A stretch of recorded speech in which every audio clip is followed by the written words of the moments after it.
ప్రధాని విశాఖ పర్యటన సందర్భంగా ఉక్కు కార్మికులు పోరాటాన్ని ఉధృతం చేస్తున్నారు. ఉక్కు ఫ్యాక్టరీని ప్రైవేట్ పరం చేయబోమని ప్రధానితో ప్రకటన చేయించాలని డిమాండ్ చేస్తున్నారు. ప్రధాని కలిసేందుకు తమకు అపాయింట్మెంట్ ఇప్పించాలని ఉక్కు పోరాట కమిటీ నేతలు జిల్లా కలెక్టర్ను కోరారు. స్టీల్ ప్లాంట్ నుంచి బైక్ ర్యాలీ ద్వారా కలెక్టరేట్కు చేరుకుని అక్కడ ధర్నా చేశారు. ప్రైవేటీకరణ ఆపుతామని ప్రకటించకపోతే తమ పోరాటం మరింత ఉధృతం అవుతుందని పోరాట కమిటీ హెచ్చరించింది.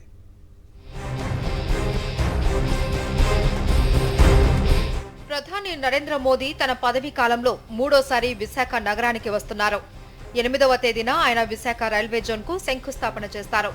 ఆ సందర్భంగా జరిగే సభలో విశాఖ ఉక్కును ప్రైవేటీకరణ చేయడం లేదు అని ప్రధాని ప్రకటించాలి అని ఉక్కు ఫ్యాక్టరీ పోరాట కమిటీ డిమాండ్ చేస్తుంది.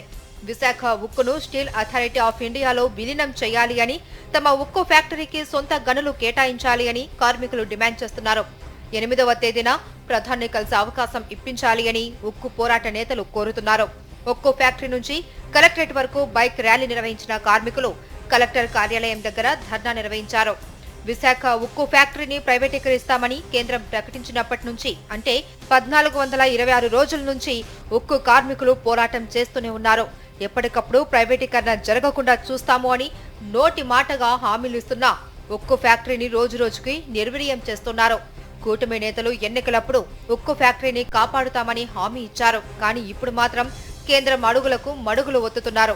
ఈ నేపథ్యంలో విశాఖ వస్తున్న ప్రధాని ఉక్కు ఫ్యాక్టరీపై విస్పష్ట ప్రకటన చేయాలి అని కార్మికులు కోరుతున్నారు. స్టీల్ ప్లాంట్ ను కాపాడకపోతే మూడోసారి వచ్చే ప్రధాని గారు విశాఖపట్నం స్టీల్ ప్లాంట్ ప్రైవేటీకరణ ఆపేస్తున్నట్టు ప్రకటన చేయాలా. రెండోది విశాఖపట్నం స్టీల్ ప్లాంట్ని సెయిల్లో కలుపుతున్నట్టు ఇంకో ప్రకటన చేయాలా. సెయిల్లో కలిపేదానికి విశాఖపట్నం స్టీల్ ప్లాంట్కి రాష్ట్ర ప్రభుత్వానికి కానీ కేంద్ర ప్రభుత్వానికి కానీ ₹1 ఖర్చు లేదు. రెండోది 19 లక్షల కోట్లు 10 సంవత్సరాల కాలంలో బడా పారిశ్రామికవేత్తలు ప్రభుత్వాలు ఎగ్గొట్టారు. మేము ఈ కాలంలో 54,000 కోట్లు ప్రభుత్వాన్ని చెల్లించాము. కాబట్టి విశాఖపట్నం స్టీల్ ప్లాంట్కి 3 సంవత్సరాల పాటు ట్యాక్స్ హాలిడే ఇవ్వాలని చెప్పేసి డిమాండ్ చేస్తా ఉన్నాం. చంద్రబాబు, పవన్ కళ్యాణ్ బొమ్మలను భోగి మంటల్లో వేస్తామని కార్మికులు హెచ్చరిస్తున్నారు. ప్రైవేటీకరణ జరగకుండా చూస్తామని ఎన్నికలప్పుడు హామీలు ఇచ్చిన చంద్రబాబు, పవన్లు ఇప్పుడు ఆ మాట ప్రధానితో చెప్పించాలి అని డిమాండ్ చేశారు.